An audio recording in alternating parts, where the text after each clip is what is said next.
Again, my name is Michael Sullivan. I am author of this report, and the purpose of this report was really done at the request of the town council because I think in 2016 there was a new council elected, a new majority was elected, and at that time the 10-year tax treaty with the town was about to expire, and they needed, they wanted a little bit of history as to the history of taxation of the Scituate Reservoir and the Providence Water Supply Board. So they sent out a request for proposal, and I responded at the time. I was awarded that proposal. And generally, this was really a report that was prepared by me as a lawyer. So because of that, there was anticipation of litigation with the Providence Water Supply Board with negotiations. And because of that, it actually was a privileged document. So in other words, it couldn't be released to the public without the council's consent. So this document was done. I finished this, and I started in May. I finished May 2017, I think. And I started in May 2017. I ended in October. I actually officially turned the report over. And that remained within the town, obviously available to the city council, town council. And then the town council decided to release the report. I couldn't waive that privilege, but they did. And they decided to release the report to the public.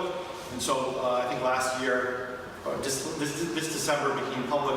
And they actually posted it on the town's website, the entire report and all the exhibits. Now, so I know people must be very tired of reading the Mueller report. So when you get tired of reading the Mueller report, you might want to read the Marcello report, which is the Providence Water Supply Board. But anyway, so it's all there on the town's website. So next slide. So let's start with the beginning. So there's always a lot of misconception about what the Reservoir Act did. But anyway, the reservoir was a creature of the General Assembly, and it basically established the Providence Water Supply Board. And it gave the Providence Water Supply Board, which is a body of the city of Providence. People think that this reservoir is run by the state. It's not run by the state. It's run by the Providence Water Supply Board.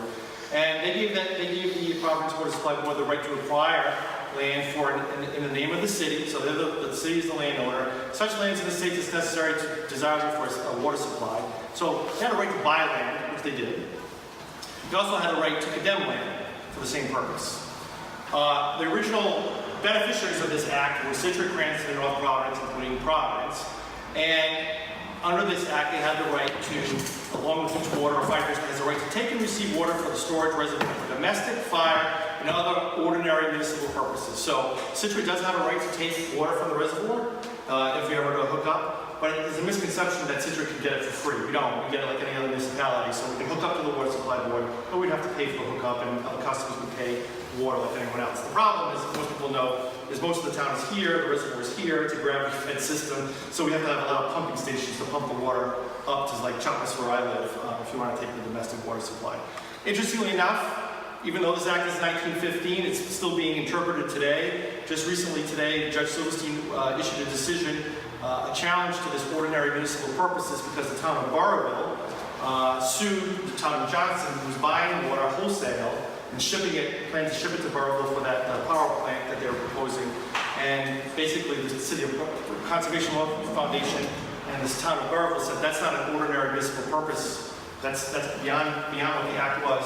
And the court actually said, no, that actually was an ordinary municipal purpose. So they allowed Johnson to get the water, buy it, and then ship it to Burrillville. So that's interesting.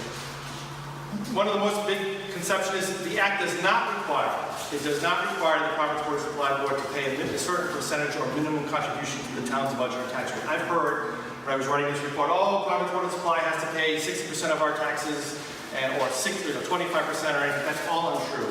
But they do not have to pay any minimum tax. Next slide, please. What they do have to do is they do have to pay taxes like everyone else, the landholder. After we established the Water Supply Board, right after it was done, there was an assessment of the holdings. The total assessment back in 1927, 26 was $3.6 million. Right away, they get a tax bill, not for that amount, but based on that assessment. Because like any other landholder, like you own your home, you get an assessment every year. Providence Water Supply is a landholder, and they get the taxes. They get a tax bill. So right when they got that bill for the assessment, the city of Providence sued the tax assessor. His name was Mr. Hall. It was Harry Hall. Who was the assessor at the time. They basically said two things: that the town's assessment of that property was excessive, and many people right now have gotten their tax bills for their assessment of their own homes, and many people, they feel that it was excessive. But again, there's a right to appeal that. Providence said, hey, excessive. And by the way, not only is it excessive, but about $1.5 million of the assessment should not be taxed at all, because this assessment, this property is really being used to supply a public water supply, which is a public purpose, and therefore we should be exempt from paying any taxes on it. And they based it upon the act itself and another act which basically allowed cities and towns to tax land in other communities where reservoirs were sited. And so this was the first legal challenge by the Providence Water Supply Board against the town to reduce their tax burden. And so it came right after the reservoir tap was turned on. Next slide. However, that case went all the way to the Supreme Court, and in the case of the city of Providence fall. And the Rhode Island Supreme Court said, no, Providence, you got it wrong. Scituate has the right to assess and tax Providence Water Supply Board owned land and buildings. That's a big win for the town. So the Supreme Court basically said, you have a right to tax. Because guess what? They're like any other landowner, right? They own land, you can tax it. A couple points from the decision. It's a long decision. It says, it was like this: the town of Scituate had no voice in deciding whether the reservoir should be within its limits. The public welfare of the many inhabitants of Providence controlled the legislative action. Basically acknowledging that Scituate at the time, and maybe even today, doesn't really have that much power in the General Assembly because we're outvoted by the city of Providence. They have 13 members, and we only have 1. And then they also said this something else. There could be no doubt of the hardship upon the town if the city's contention is sound. In other words, there would be a tremendous hardship of the town if the city of Providence didn't have to pay taxes. So right there establishes from that point forward that like any other landowner, although the Providence Water Supply Board had to pay taxes to the city. Next slide. So at a high point in 1928, they were paying about 67% of the town's total tax revenue. And as you can see, as we get down to 2017, it's gone down quite a lot. Now, let me just say something about this. Because they're our largest tax holder, right after the decision was rendered, they also passed legislation with the support of the town that basically allowed the Providence Water Supply Board and the town to enter into 5-year tax treaties. So why would you enter into a tax treaty with your largest landowner? Well, like any other landowner, you can appeal your assessment every year you get a tax bill. Now the law requires you when you appeal the assessment, you have to pay the taxes due, but if you go all the way and the court decides that your assessment was overassessed, then you pay back that money, then the town owes that money back, plus 12% interest. So it provides certainty to the town to have a tax treaty with Providence Water Supply Board because they're our largest taxpayer, but also provides certainty with Providence Water Supply Board because they know what their tax obligations are going to be for at least 5-year periods. And the law that was passed established 5-year periods. So from 1928 all the way to the current day, we have 5-year tax treaties, and then we went to a 10-year tax treaty. I'll talk about that in a second. By the way, all this green is what they own within the town. About 42% of the town's land mass. Next. So, speed ahead to 2000. Again, like any other landholder, Providence Water Supply Board in 2000, they underwent an assessment, just like we did in the town recently. So they all got assessed. In 2003, there was a statistical revaluation that's under a new law. So you get assessed a full evaluation every 10 years, and then every 3 to 6 years thereafter, you get a statistical valuation of your property, which is based upon sales. And we'll go back to that in a second. So just take a look at this timeline. We have to go back to that and talk about it. So in 2000, like any other taxpayer, the town issued a revaluation of the Providence Water Supply Board. It was about $300 million. And it included land, buildings, and intangible assets. So the land, the water purification plant, whatever. And the cars and the equipment. As a result of that reassessment, the Providence Water Supply Board tax bill went up about $919,000 based upon that assessment.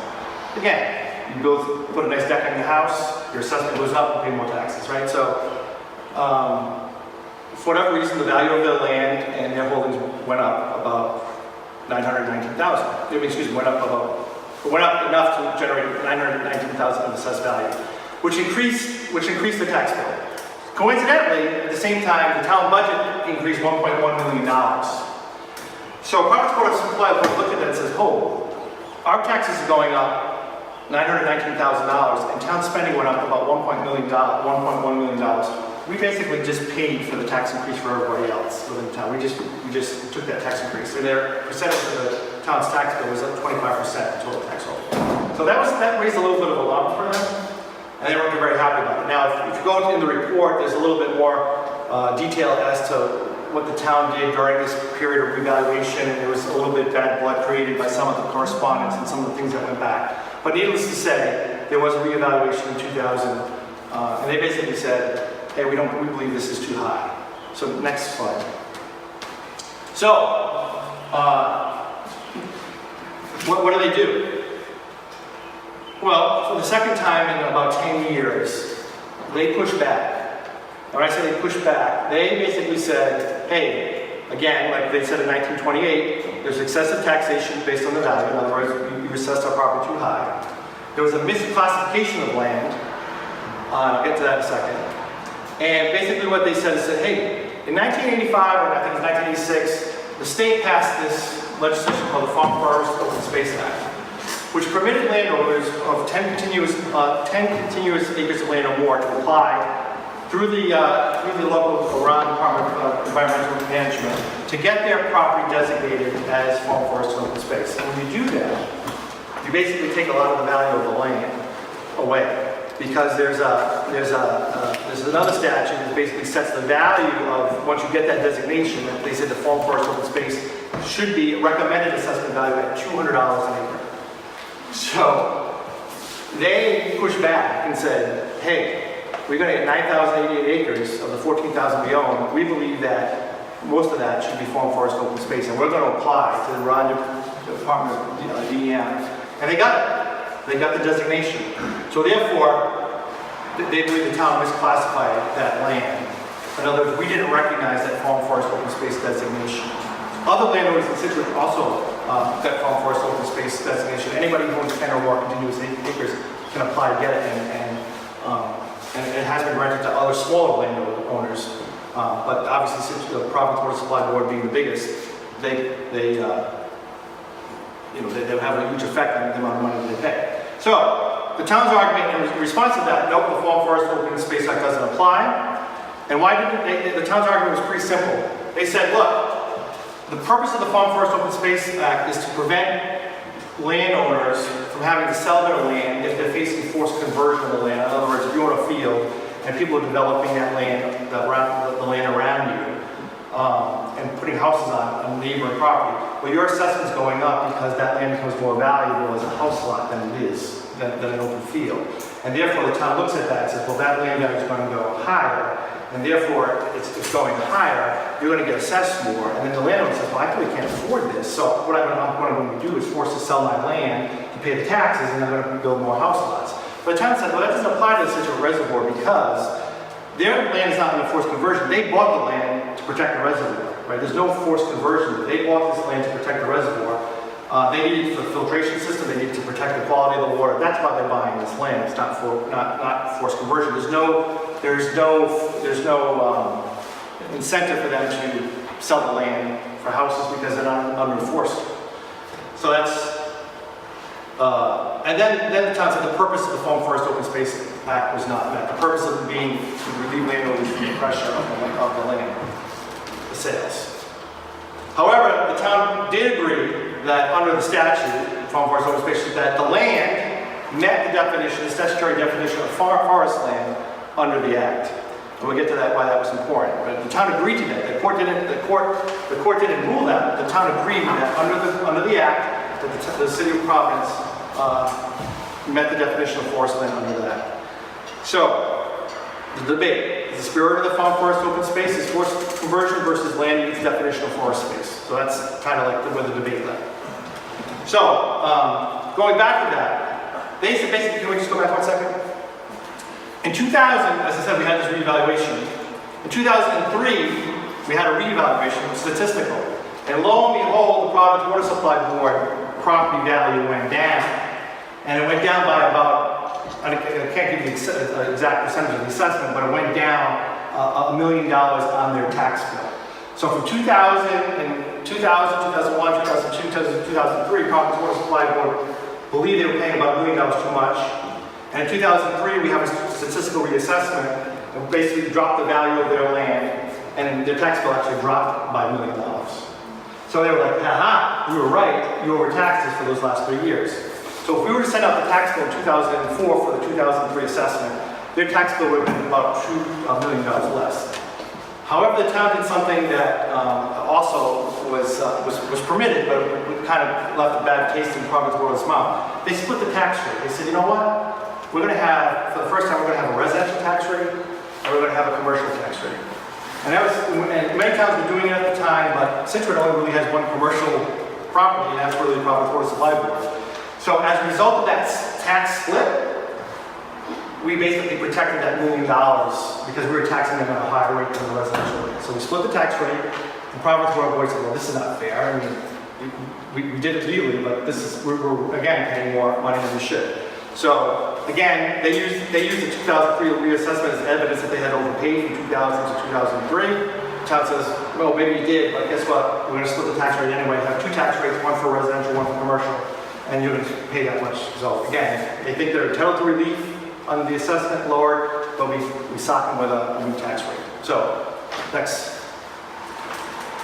So from 2003 to 2006, the issue of the farm forest open space designation was litigated in the courts. Can we go back one slide? 2 slides. Next one. Sorry. One thing I failed to point out: this farm forest open space designation starts at the local board of assessment review. So again, when you get the designation for the Rhode Island DEM, you take that certificate, you go to the board of the assessment and say, I got the certificate, you need to lower my assessment of the land. At that point, the assessor said, no, we don't believe the act applies. The appeal for that decision from the tax assessor goes to the local board of assessment review. And it's an administrative appeal. What do I mean by that? Administrative appeal means all the facts, everything you want to put in that case needs to be heard before the Board of Assessment Review. So you need to present your best case before the Board of Assessment Review. That means your expert witnesses, anybody who's going to testify, the expert appraisers, anyone who's going to testify either to support or against your position, because it becomes a record appeal. So once the local board makes its decision, a reviewing court can only look at the evidence that's presented at that board. So if you look at the report and read that point, and I urge you to read the actual transcript of the hearing, Providence Water Supply Board did a very good job of presenting really good experts before the local board. They had an expert appraiser. We've had all the certifications that you need to do utilities and whatnot. They had the dean of URI, the forestry division, testify why the act applied. So a whole panoply of experts, including people from Providence Water. Town of Scituate, our experts weren't so great. So that's my opinion, but hindsight's 2020. Our experts weren't so great. We didn't have the best appraiser. Our appraiser didn't have. We used vision appraisal at the time. They didn't have all the certifications that their appraiser had. The person who we had testify at the value of land was a local real estate agent here in Scituate. And our person who we got from URI actually worked under the dean who was testifying on behalf of the Providence Water Supply Board. So it made a little, if you read the transcript, the professor says, well, you understand that your department chair disagrees with with your assessment of this. And it's kind of like, well, yeah, I guess he does, but. So, long story short, that is the key. And this was the key for the case because everything had to be heard there. Now, go back to this. In that case, the town conceded or stipulated, before they even got there, that the land in question met the definition of the act, forest land under the act. That was just, they conceded that fact. But they said, even though it meets the definition, we don't believe the purpose of the act is met. And therefore, it doesn't apply. What would be the advantage of that? We'll talk about that in a second. We'll talk about that in a second. Next. So Judge Vogel finally gets the decision. Judge Vogel was a period of the Superior Court. So the local board denied the request. And in 2006, Judge Vogel issues her decision. And one of the first sentences in her act is, in this case, the board found as a fact that the 9,088 acres meets the requirements of the statutory definition of forest land as set forth in that act. And it says, the plain language of the Open Space Act does not require the director to refer to the financial status of the applicant, to weigh the economic burden that may result as a consequence of the forest land designation, or in fact refer to the condition to a landowner at all. Rather, the plain and unambiguous language of the act mandates that the director issues a forest land certificate if the land meets the specified definition. So rather, the plain and unambiguous language of the act mandates that the director issue a forest land certificate if the land meets the definition. The town had already agreed that the land met the definition, that the tax assessor classified the land as such, and the board affirmed the designation and classification unless the tax assessor can show that the designation was erroneous from the outside. So it actually averted a switch. It switches the tax assessor to show that the director of the DEM got it wrong. Boyce Spinelli, who was involved in negotiations on behalf of the Providence Water Supply Board, basically said this was a breakthrough decision for the Providence Water Supply Board, because for the first time they had a court rule that the land met the definition of former forest open space. So why was that important for them? Because they believed that they get down to the $200 per acre assessment. So right after that, the town kind of scrambled a little bit as far as, because that was it's a huge loss. Huge loss to the town based on that decision. So next slide. So as a result of that decision, there was a settlement that was reached. And the settlement was this. Remember I talked about this Providence Water Supply Board believed that they were overtaxed from 2000 to 2003. The settlement was basically that they get a reduction in their taxes from 12% reduction of their taxes from the period of 2001 to 2007 based upon the court's decision. And that was a refund of about $4.2 million. And again, remember I told you pay late interest. So if they win, the town has their money, we have to pay the interest back because we held their money that they couldn't put in their own bank, so we paid them interest. So the total amount that we owed them was about $5.3 million. They settled at $5 million. They took the $5 million, however, and they agreed to purchase more land within the town. And under the agreement to settlement, any land that they bought, in addition to having the frozen assessment, any land that they bought during a 10-year period wouldn't be added to the assessment. So if you have a piece of property, if you have a home, you go buy your neighbor's property, but go buy it in the field, you're going to get taxed on that because you now own it, and you just add it to your whole value of the property. Providence Water Supply took $5 million. They're going to go buy more land, and whatever land that they buy during the settlement agreement was not going to be added to their tax roll. So they basically got a 10-year tax. And it was taken off our tax. And it was taken off our tax roll. So during the 10-year agreement, they bought 521 acres using that $5 million. And above and beyond that, they went out and got 402 more acres. So during 2008 to 2017, the tax assessment was frozen. So their assessment was frozen, and then the amount of taxes they were going to pay on that was also laid out in the agreement. The only thing that they agreed to do is if the property tax rate of the town went up, they would pay that percentage. So if the taxes raised 4%, the town, their tax bill would go up 4%. So, and importantly, Scituate agreed under this agreement to classify that land as farm forest open space. Mr. Duran?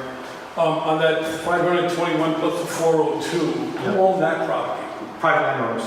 Okay, so there was no incentive for them to develop any of that property? What do you mean? I mean, in other words, like, for the town, in other words, like, say I own 21 acres and almost border the Scituate reservoir, and they came to me with an offer, but I turned around and said, well, maybe I can divide that up, whatever the minimum requirements are for a house lot, and I divide up, I can make more money, and the town gets taxes, obviously, from home, but that never transpired. That was never like a... I mean, it's up to the landowner if they wanted to buy it. Some people wanted to, buy the land, sell the land to Providence Water Supply Board so they preserve it, so they wouldn't be developed. So, whether they took a discount or not, I have no idea. But there was 520 acres that were either bought in full, or sometimes the Providence Water Supply Board bought the development rights to the land as well. But none of the land was the town owned.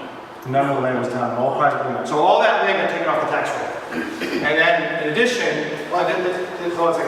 there was 402 acres that they bought outside of the $5 million because they have a penny surcharge on their water bill that they can use to buy land. Now, interestingly enough, go ahead, sorry, Tom, go ahead. Did you do the research? Because not all of that, because I worked with, I had somebody from the land trust on that committee, and not all of that land was all bought outright. I did say that. Some development rights. I understand that. But because of that, when the development rights were purchased, those people might have already been in farm forest open space. So some of that land did stay on the tax roll. Do you have those numbers? I do have a list of numbers that here, the people that bought it and who bought development rights, yes. So those numbers are not 521. Yeah, well, 521 acres, and I said development rights in. Right, so not all 520. Not all, but not every kind. Majority of it was bought by acreage, though. That's an exhibit in the report. It's an exhibit in the report. Next. So, where do we go from here? That's kind of that's where the legal status of this is right now. So, when the old council, which is now the new council, which is now the old council, came in, that agreement, the 10-year agreement, had expired, and they were in the process of. They wanted to renegotiate the agreement, but unfortunately, the town at that point had not really done anything to have the land reappraised or whatnot. So they extended the agreement for 2 years. So they basically extended the same 10-year agreement for another 2 years, so 12 years agreement. And now I assume that we're in the process of getting that land, or at least that property assessed. Yeah. Okay, so, thank you, Michael. So